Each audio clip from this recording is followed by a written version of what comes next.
I've never been to a conference in my life where people are dancing at the end and they are not running for the door to leave.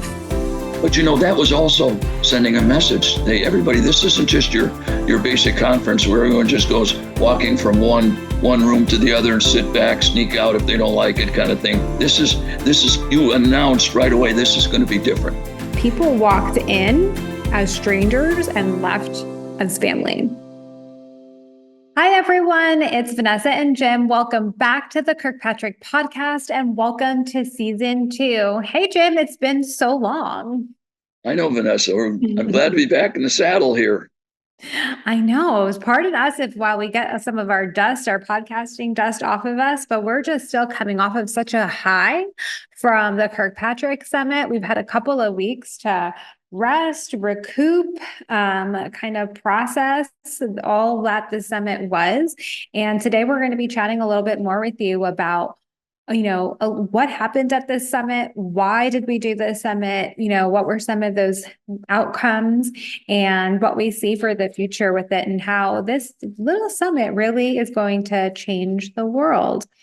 So Jim, tell me more about your thoughts on the summit and what have you been up to since season 1? Well, we've been getting ready for this, haven't we? And some good things going on with the military, government, and just different people that I think, I don't know how much of it is our podcast, but I think some of it I hear people say, well, you guys are people we'd like to work with, so hopefully we do good work, which we do. But, the summit, I really didn't know what to expect. You guys had it planned out. I knew some of the things, but I was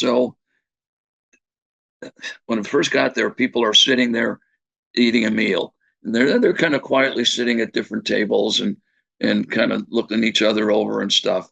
And just really a day and a half, 2 days later, it was transformed. The whole culture was transformed. This is a culture of a Kirkpatrick Summit now. I think that will carry on, with all that we do. And it was just contagious. We add a little spark, and then people started sitting with each other, and they started talking, and I'm seeing people that never knew each other that are in the same line of work getting excited and laughing, and a celebration we had. It just was. It's still with me, and I'm sure it's still with you too, because it was just a joy to be involved with it. Yeah, it was, I love bringing people together. I love hosting a party. I don't love to do the party cleanup, but I like to host the party. And part of the reason why I like to host is I love to bring people together, make them feel welcome in my home, which I felt like that's what we were doing, right? It's making people feel welcome in our home. And, it's not, I think often we look at evaluation and it looks so scary and measurement and data and all of these things. I don't know if I want to teeter in that. I'm not a data gal or data guy, Yep. And we were able to really let people see this is not something that you need to be a hardcore data scientist to do. And the other interesting part I found about the summit was that people walked away, those people who were part of, the Kirkpatrick family before, right? Had gone through bronze, had gone through silver, even some with gold, looked at me in particular on the third day where we did the cohort-based experience. And she was like, I thought my critical behaviors were good before, but after going through this day 3, I may need to go back and tweak some of those. Maybe they're not as good as I thought that they were, and it showed us that although we may have achieved the top of the top, yes, we're doing our thing, there's always room for continuous improvement. Right. And so it's not like there's no end goal, right? You and I, Jim, like this is not the top of the top. This is not where it ends. We both are always learning stuff about evaluation and measurement and this and that. Like it never ends. And so I thought that was really cool to see. And I've never been to a conference in my life, a workshop, an experience, anything. And we both have been to quite a few, where people are dancing at the end and they are not running for the door to leave. The Well, you were one of last them day, up there I dancing, was, if I remember. of course, you know what? If everyone's going to dance, I'll be right there with you. You know, that was really powerful for me. That was like a moment because that solidified what you were saying, right? People walked in as strangers and left as family in 2.5 days. And you know what, Vanessa, a lot of times I see something that's rather simple, and I see more more beyond it. For instance, you and I are a lot alike. We don't like to be the center of attention. We like to have people gather together. We can be the trigger, we can be the spark, the encouragement. Then we back away. You know what? That's what we do with our Kirkpatrick model, Mm-hmm. right? We have our facilitators. We do our workshops and all that stuff, but we don't like to remain the spotlight. That isn't how we work. Right. And I know some of the other people that do this, they want to be the spotlight all the time, but we just kind of get them excited. We teach them something, and then we back away and we let them do it. In the end, they get the applause. Mm-hmm. And the other Yeah. thing that came to me, we start with the end in mind, don't we? As in a lot of our work, evaluation work. What's the mission? Stephen Covey, start with the end in mind. But we didn't do this with the summit. We didn't say this is exactly where we want to end up with it. Mm-hmm. We let it happen. And because sometimes in life you don't start with the end in mind. You want to open the possibilities to see where all the interactions go, and that's exactly what happened. I could not have dialed in what I thought the end in mind should be. It would have been anywhere near what it really was, and it isn't Right. the end either, is it? No, it is not. So,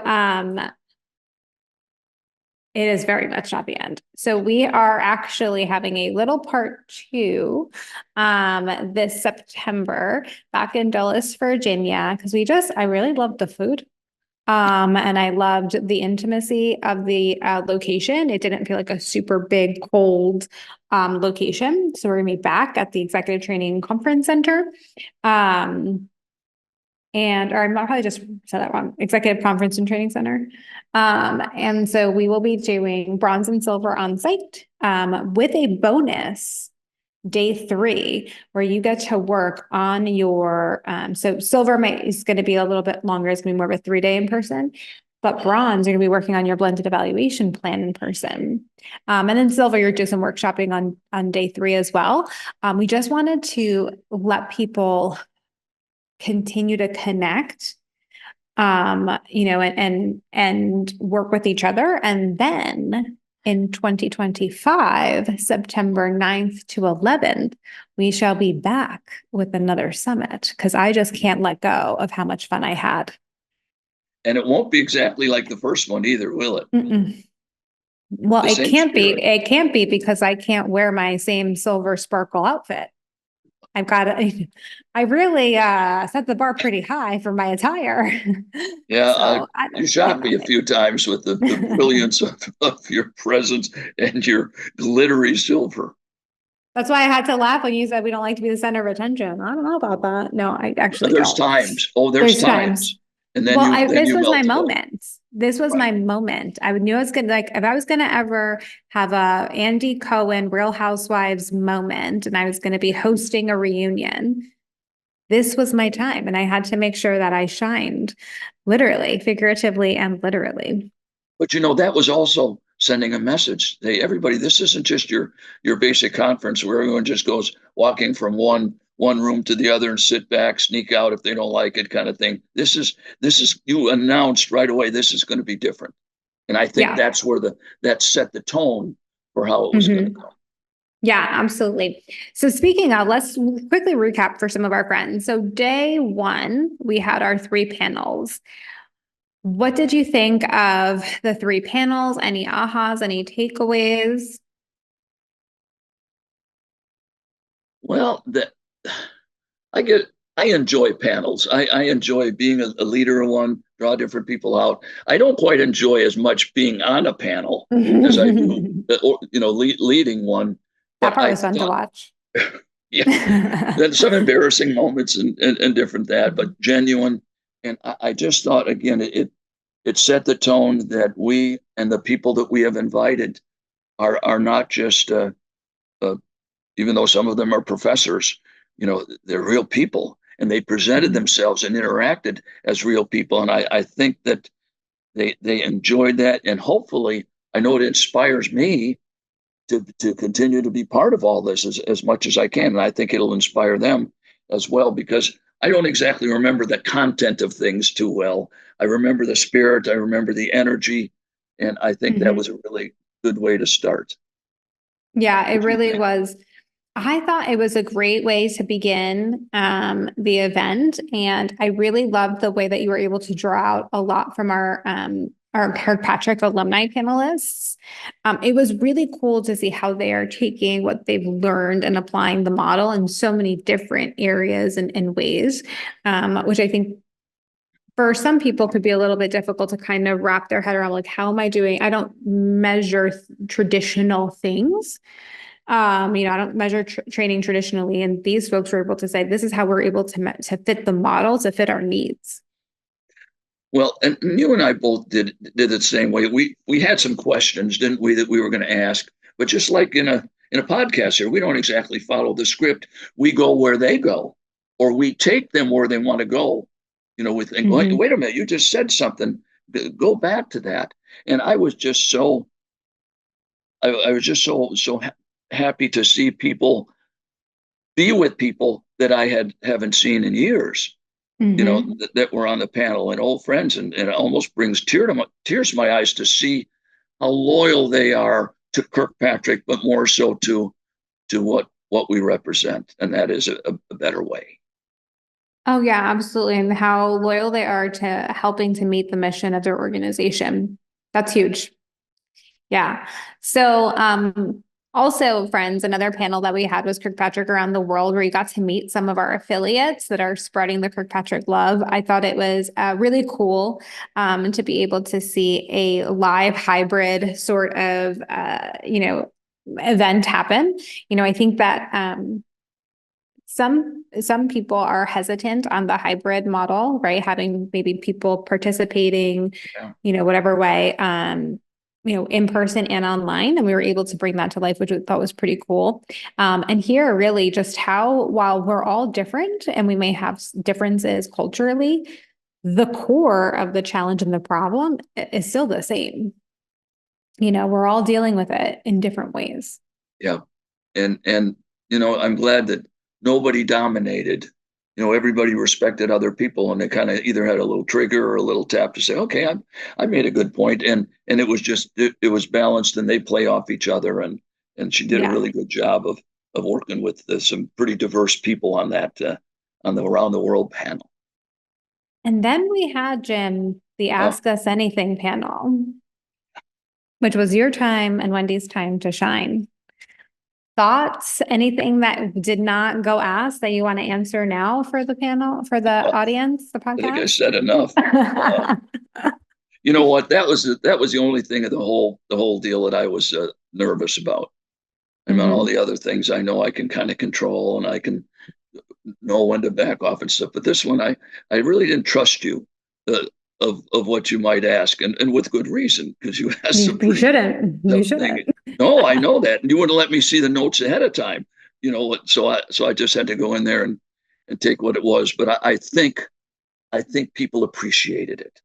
I Mhm. don't know how much education we provided or training with it, but I think just a more into the heart of the people and the caring both ways. I think that was I hope they forget some of the content and just remember the spirit. Well, since there's nothing that you have that you want to answer, I've got some questions for you. Some ones that we left unanswered, if it's cool with you. Oh, All right, let's start with number one. hey, I'm listening.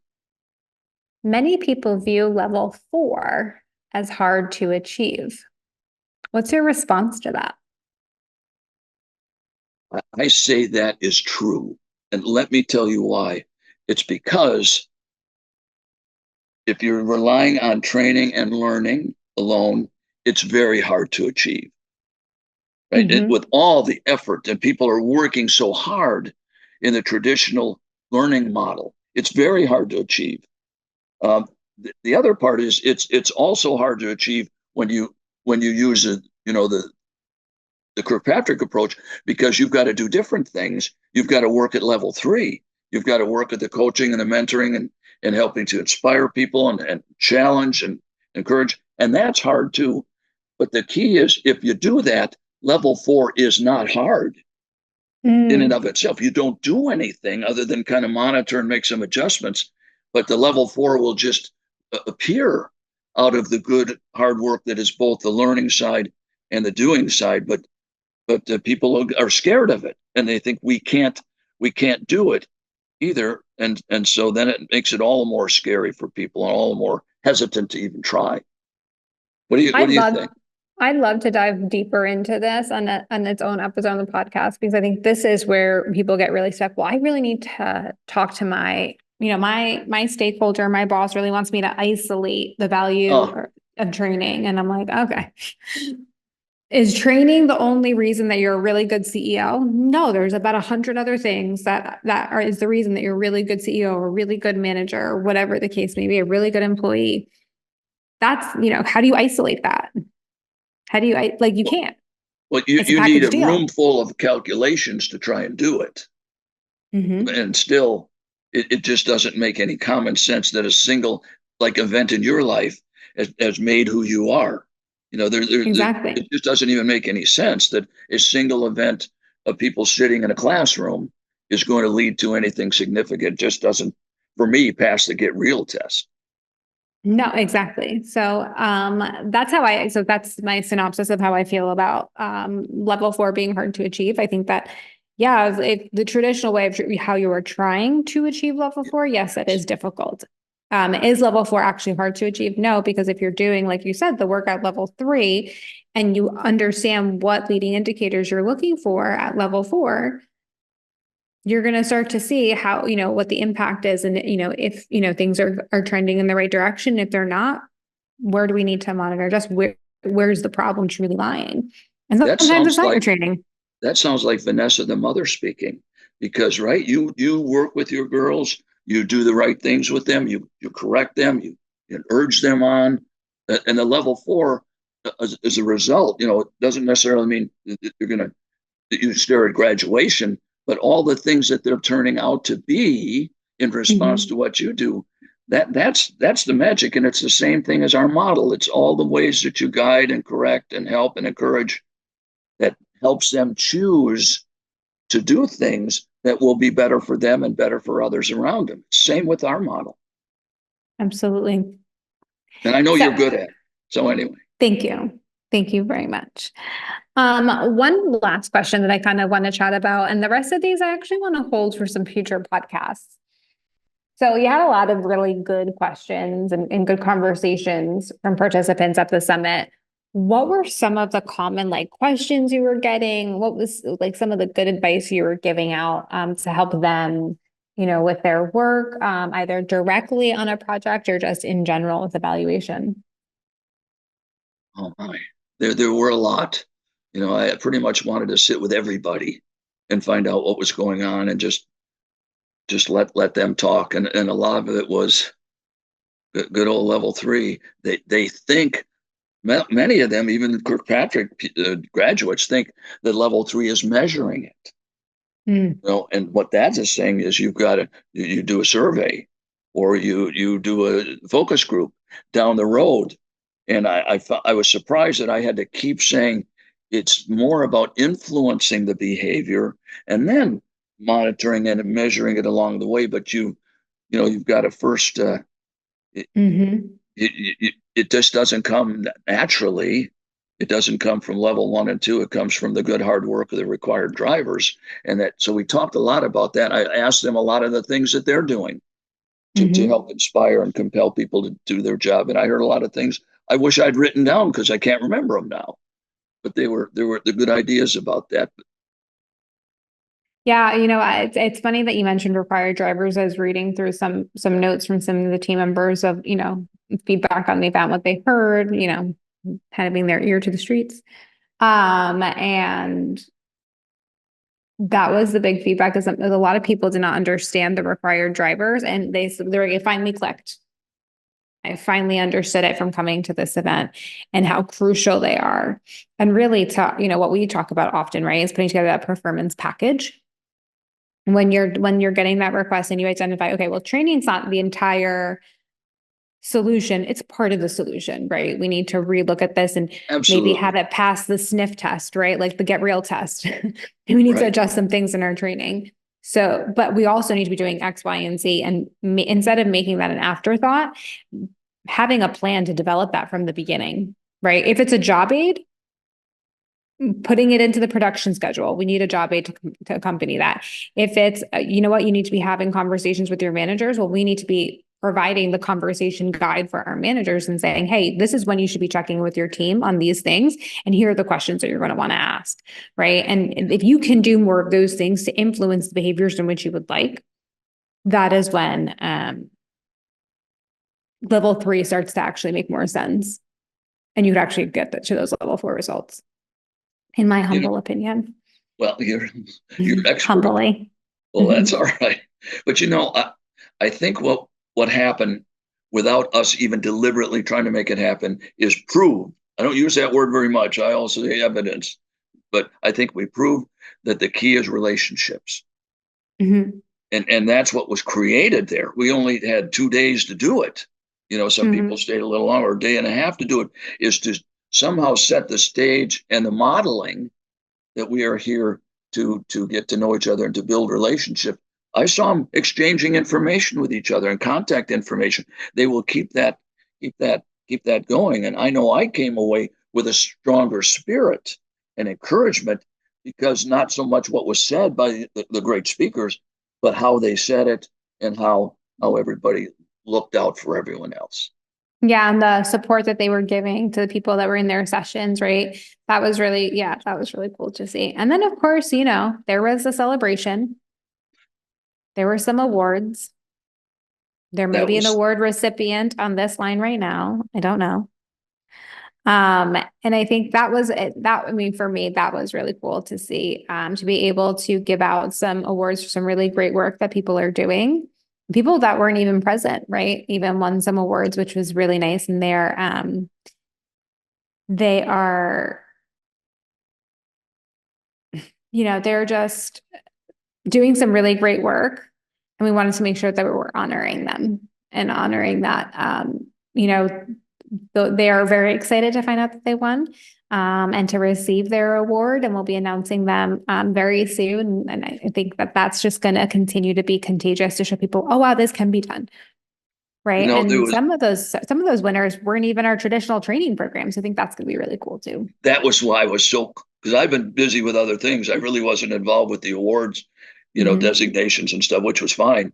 But the three of you who were picked out the right people. And there was one person in there by the name of Linda that she was so shocked that she got it. And she's one of those that works in the background, works kind of by herself, sees a lot of other people, getting more people that are out there more. And she was just crying. And she said, Jim, did you give me that award? Because I worked with her for years. I said, I had nothing to do with it. Then she really freaked out because she knew she got it honestly from the committee.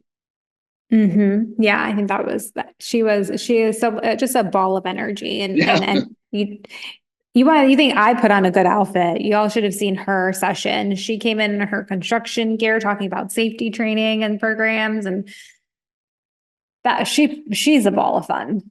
Yeah, awesome. Jim, tell me, we're in season 2. What are you most looking forward to? Well, I'm looking forward to being surprised, like I was with season 1. You'd invite people who are doctors of this and psychometricians and this, and I thought, well, that's going to be really boring. No, you don't.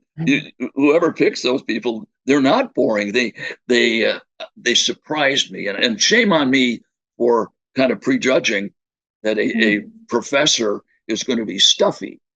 Well, yeah, you know what happens when you assume.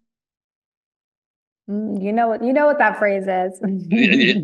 I do. We don't need to finish it. But this is a kid-friendly show.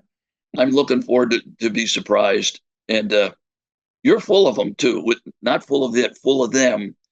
because that keeps me young here. I'm 71 going on about 64, because that I was going to inspired say by the spirit of 54. people and learning new things. And I'm glad to be with part of it, and I hope you invite me back next year. And I got to make sure you stay in line if you want to be invited back. Right.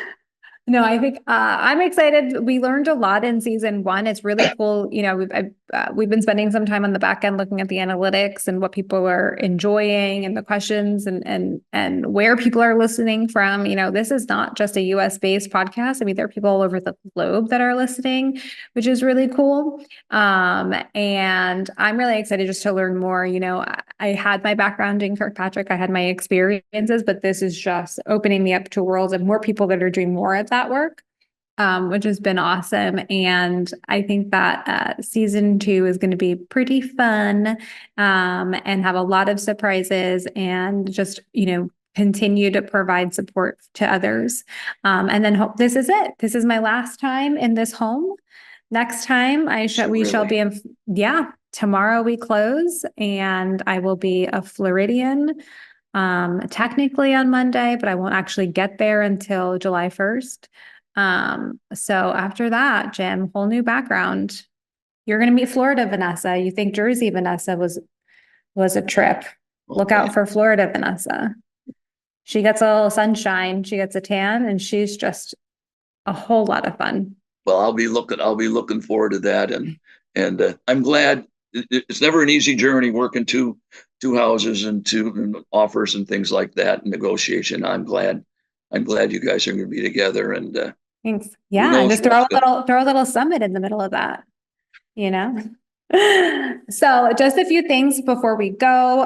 Important information that everyone needs to know. Number one, we are doing a 1-day workshop in July to help anybody that has gone through the bronze and silver program to get a refresher on the bronze program, and check out some of the new materials, in case you were someone that came in before January 2024. And then we have, you know, a whole time where you'll be workshopping and working on your blended evaluation plan with a Kirkpatrick facilitator. Number two, do not forget that September 2024, we are doing bronze and silver live with a special included 1-day workshop session the day after, so 4 through the 6th. And then make sure you register now for the summit next year, which if you thought year 1 was good, year 2 is going to be so much better, and lots of videos and pictures and fun. Are still more to come to show you all what it is that y'all missed, but it was pretty good. Friends, thank you so much for listening today and for watching, and we will see you in the next episode. And thanks for coming back for season 2. Bye, y'all. Bye, everybody.